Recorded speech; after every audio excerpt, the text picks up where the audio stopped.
Hi everyone, this is Jason Zach from Nathaniel School of Music. In this lesson, we are going to look at 5 voicing techniques to play any chord progression and add flavor or color to it, and using some very interesting, unique, perhaps like out of the textbook strategies. I guess the reason they might end up being a bit unique and out of the textbook is because they are actually very easy, in my opinion. These are things which have helped me get by as a musician without learning too much of the official music theory, without reading too many books, just responding and learning from other instrumentalists like guitar players and other musicians, stringed instruments especially. So, over my years of playing, I've just kind of wired them in on the piano, and in this lesson we are going to look at 5. Hopefully we can do more in future lessons, so let us know in the comments after watching this. And the 5 voicing techniques will involve some sophisticated chords, not just triads. We'll do some seventh chords, we'll do some upper extensions, some polychords, some quartal chords, not just triads. So I thought we'll pick a very common chord, 4 chord progression. I got bored with the 1-5-6-4, so let's do the most common jazz chord progression, which would be the 6-2-5-1. And let's pick the key of B flat, which is a beautiful key. B flat major. 2 flats, right? B flat and E flat. So how do you form 6-2-5-1? It'll be G minor, C minor, F major, and back to 1 B flat major. So 6-2-5-1. Of course, you can extend it with 7th chords. G minor 7th, C minor 7th, F dominant 7, because F is the 5. 5 becomes a dominant 7. F dominant 7, B flat major 7th. So do do do do do do do do do do do do do do do. Okay, of course, we can play this with some inversions.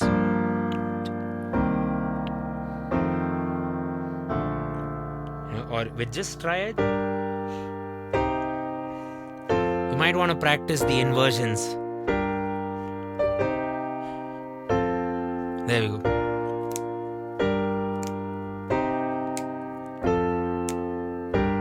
Or maybe something like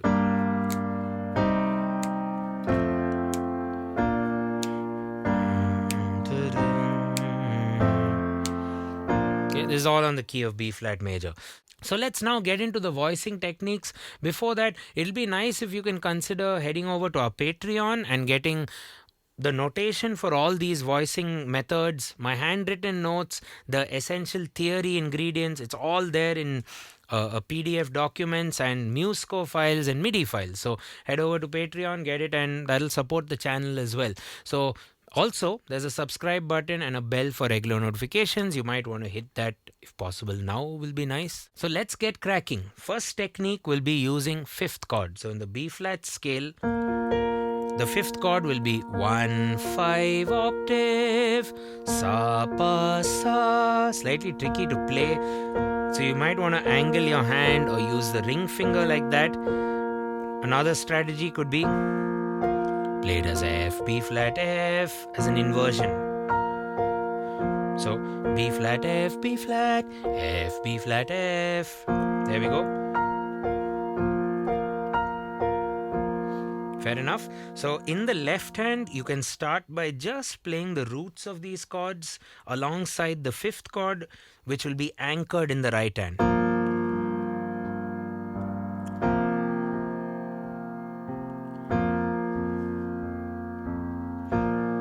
Some nice harmony coming in there, some unique harmony. You're already getting some 7ths.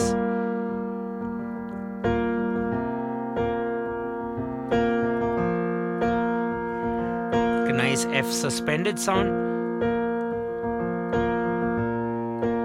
But it's a bit simple right now, isn't it? Because this is now just a B flat 5th.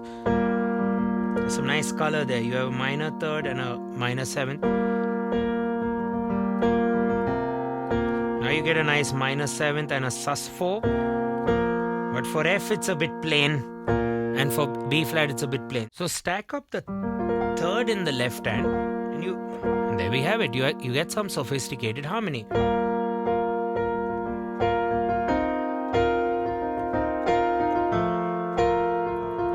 You get almost the chord, It's a bit easy to shift also. You can even groove. You can do things like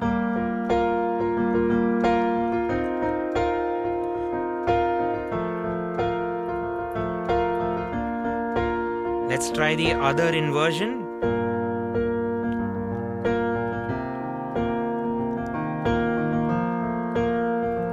I like this.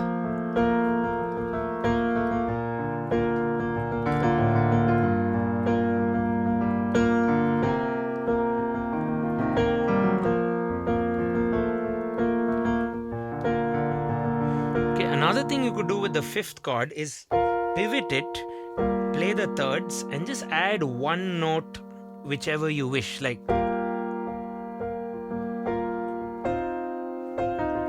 maybe add in or a D or a B flat, so, or just a C.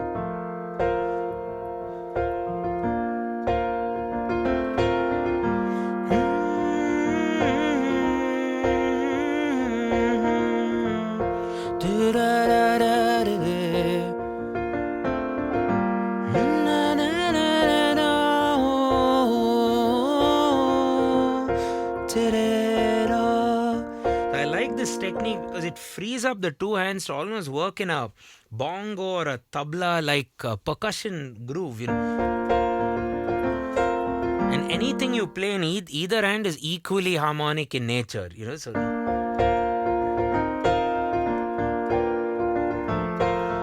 and it's simple thirds, diatonic thirds. You can map out your B flat major scale, write it down, write down the thirds, and you're good to go. Okay, so the next voicing technique would be open seventh chords. Now, if you play seventh chords like this, it puts a lot of effort and a lot of weight into the right hand, and the notes appear to be very cluttered, very close by. And if you play it in the left hand, it's almost unplayable. See? So a good way would be to get the depth and open the notes out, have wider intervals. So the voicing I have for you would be 1, 5 and either 3, 7 or 7, 3. So on the right hand you either invert it as 3, 7, which in this case 3 flat and a 7 flat because it's a minor 7th chord. So 3 flat 7 or 7, 3. So this will be a G minor.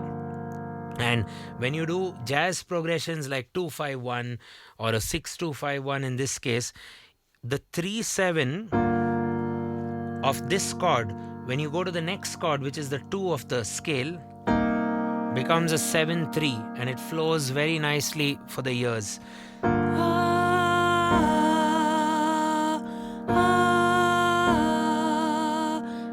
That's C minor 7. So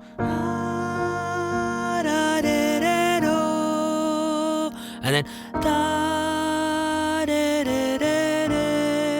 so I did F dominant in a 3-7, B flat in a 3-7. So it just 3-7 becomes 7-3, then 3-7 like that.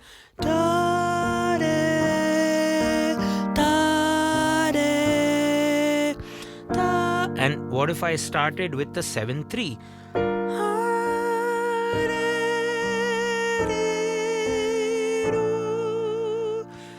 So that's a nice flow of notes, if you ask me.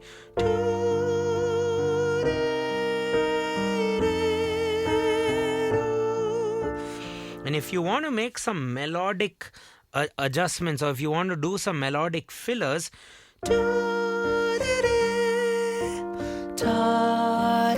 just adding that note,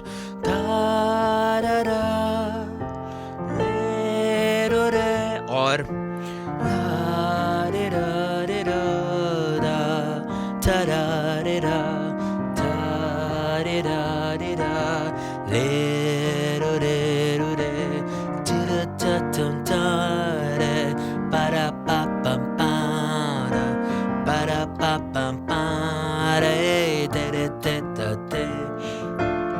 You get what I'm saying, right? You take the chord, add one note, and then create a little bit of a melody around it.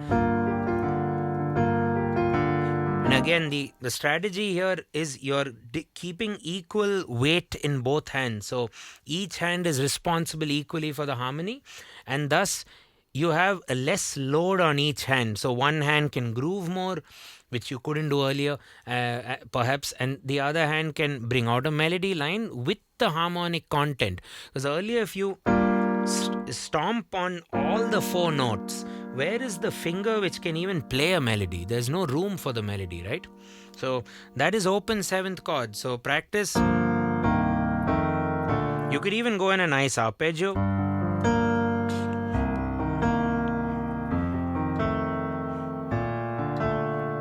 And you can play deeper.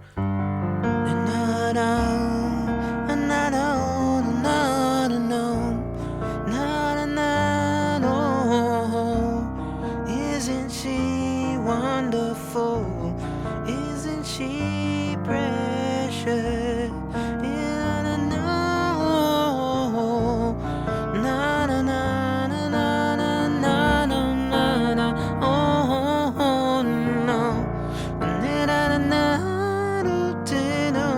With the upper.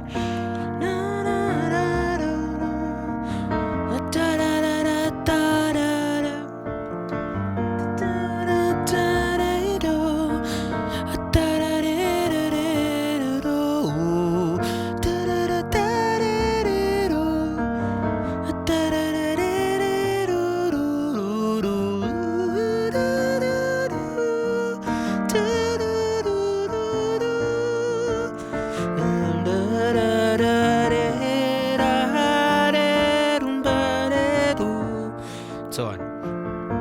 So get used to open 7 chords, and each flavor of playing the same chord progression itself might give you different ideas to compose tunes and compositions with. So moving forward, the next voicing technique would be what I call as the ringing diatonic note.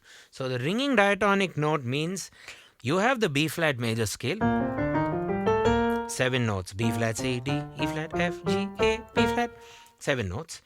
Ring one of them, in this case B flat, and figure out a way to play the remaining notes of the actual chord you're supposed to play. So if it's G minor, you can do G minor with the B flat. But then if you feel that B flat is not really adding color, then you can add one of the color notes like a minor 7th. So I'm going to keep B flat, but for the C minor chord, which maybe you would play it like this, I keep the B flat on top, so it adds a color. It makes it an automatic C minor 7th. Now check this out. For F major, you get an F add 4 kind of a sound. Very Coldplay. And then back to B flat. Now B flat as a note is already there in the B flat triad, so you can add an additional color, in this case A. So the harmony I have, the way I'm voicing to bring out some color as well as ring one consistent note would be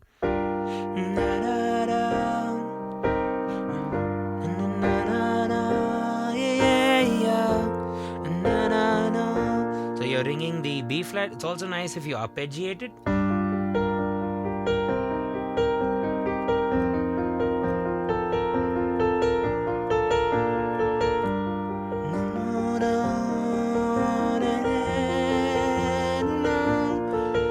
That's your B flat ring.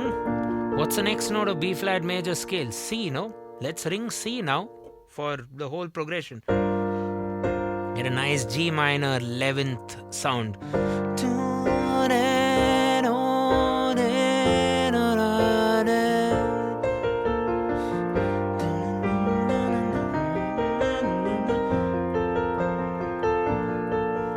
C is in every chord, then you can ring out the D. I like the D. You get a nice minor 9th. So, and check this out. For the F, if you voice it, you can get a nice 13th sound. No, major 7.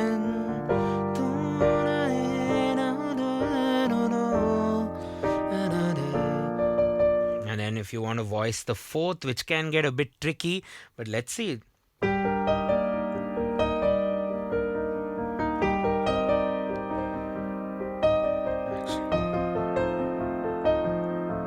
B flat. Not tricky at all, in fact. Sounds pretty good.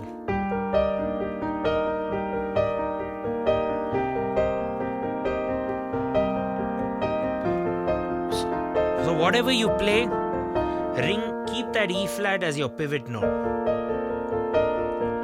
Now let's do F.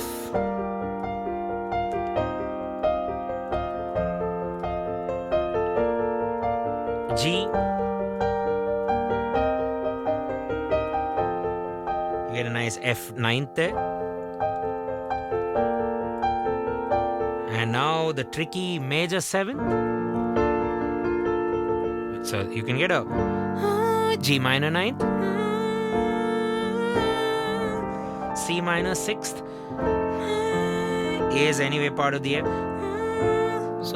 So actually speaking, none of the notes really sound bad. Literally every ringing diatonic note sounds completely fine with the existing chord progression, and this is a very common chord progression. So I'd encourage you to ring out one note, focus on that one note, and see how you're going to restructure the notes in your right hand with respect to the other notes of the existing chord. Like G minor is G, B flat, D, but in addition to that you're adding E. So where do you want to place that E?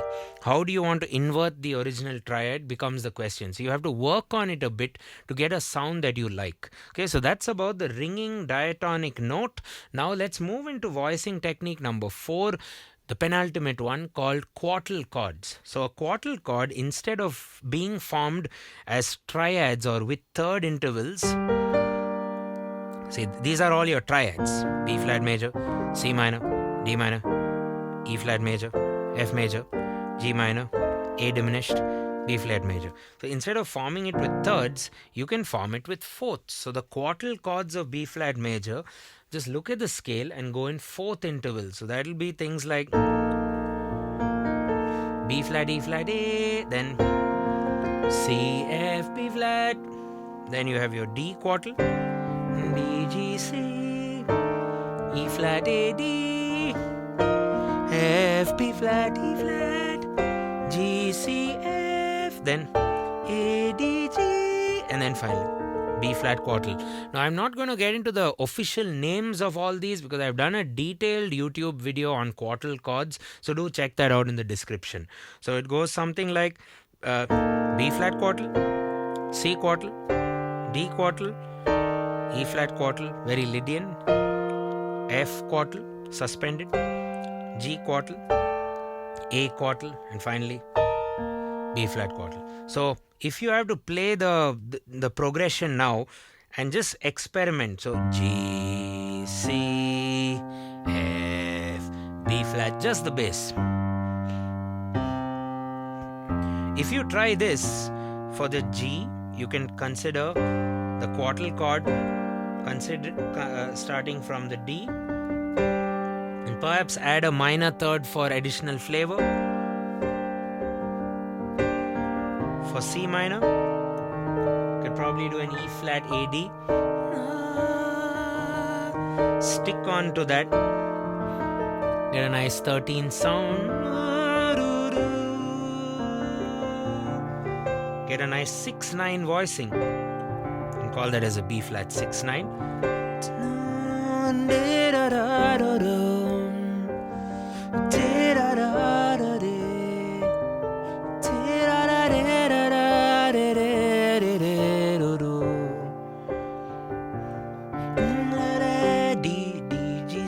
Well, you could experiment also. So,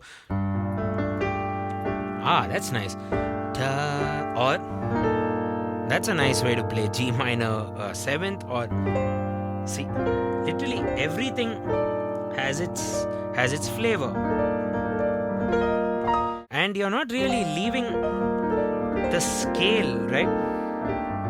So you can pick and choose based on what you like at the time or what it's leading to next. So I just have this for you right now. So you do DGC for G minor, E flat AD for C minor, stay on E flat AD for F7 and B flat major 7 with the 6/9 voicing flavor.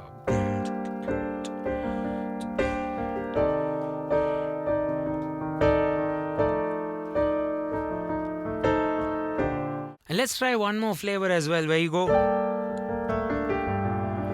ADG, and for C minor 7th you can stick with that ADG, or you can come down to G CF.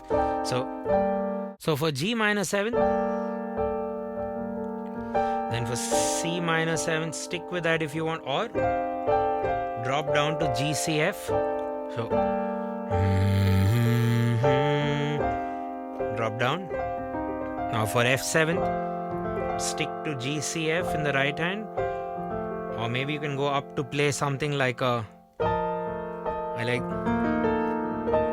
very open, very colorful sound. Coming to that B flat. So I like that la re, la re, F7 resolving to B flat major 7th, ta re, tan.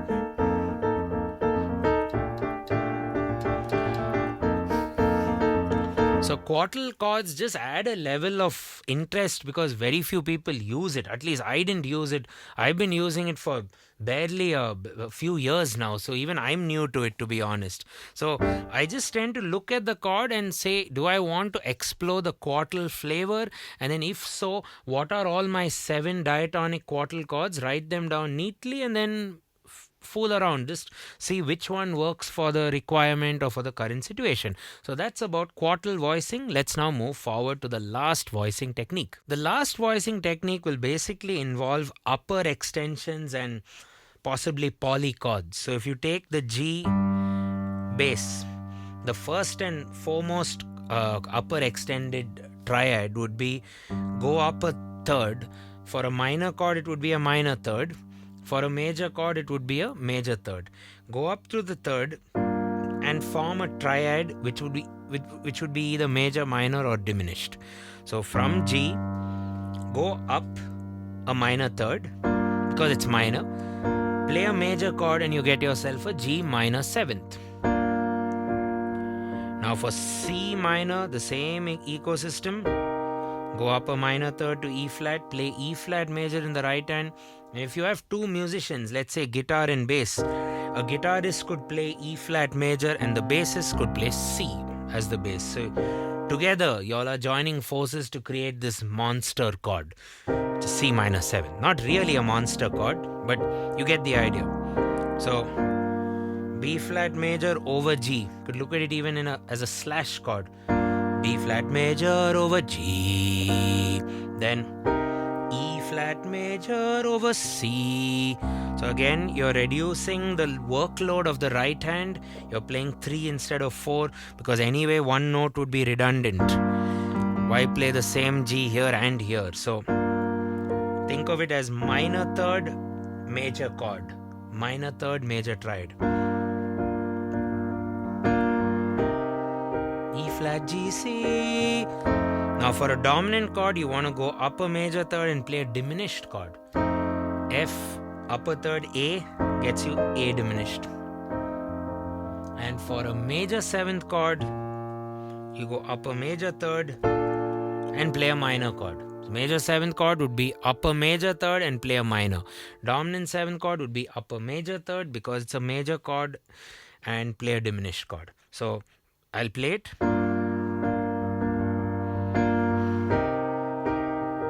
C minor, F diminished,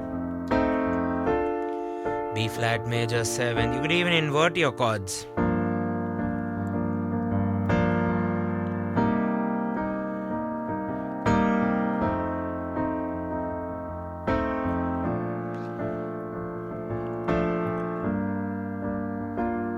You could even float the inversion.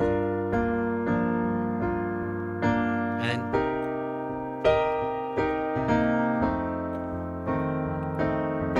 because there's more flexibility, I think, in the right hand. So when you're doing upper extensions, you can go even more upper. So you can say, okay, G minor. So I'll play a minor third. I'll play the third in my left hand, go up a perfect fifth. And you get all these upper voicings. You'll get the seventh, of course, and you'll get a ninth. So if you want ninth voicings,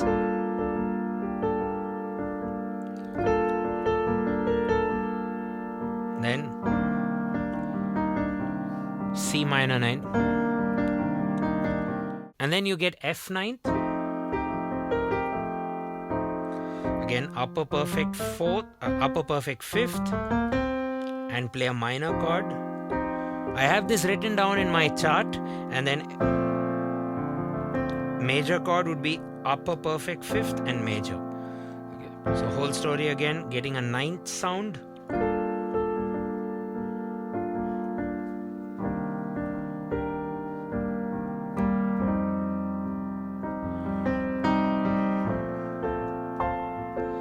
It's just simple triads in the right hand, but up an interval, upper perfect fifth.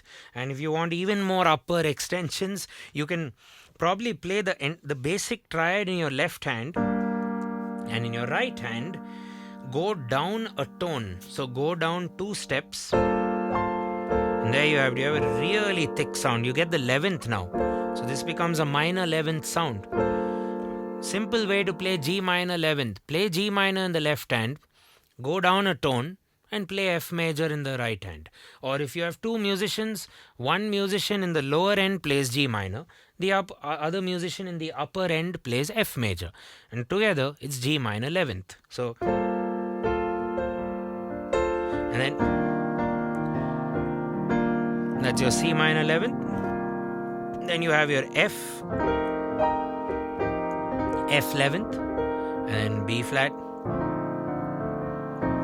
B flat 11 doesn't sound so good, so I just tend to resolve it to a ninth. Right, and then you can extend it further with 13s and so on and so forth, which we'll probably do in a dedicated lesson on upper extensions. If you're interested, let me know in the comments. Right, guys, so we've covered 5 voicing techniques. I hope you found the concepts and the tools useful, and they're quite simple. So look at my notes, look at the notation as well to just get it as muscle memory. Practice the 6-2-5-1, or if the 6-2-5-1 is too tough for you, try the 2-5-1. Maybe that will also be an easier thing to chew on. So try this well. Let me know in the comments how it went for you, and if you'd like me to cover any other lessons on voicing or any other voicing styles. Thanks a ton for watching the video. Don't forget to hit the subscribe and turn on the bell for regular notifications, and all the learning supplementary material is waiting for you on our Patreon page. Thanks a ton again. Cheers.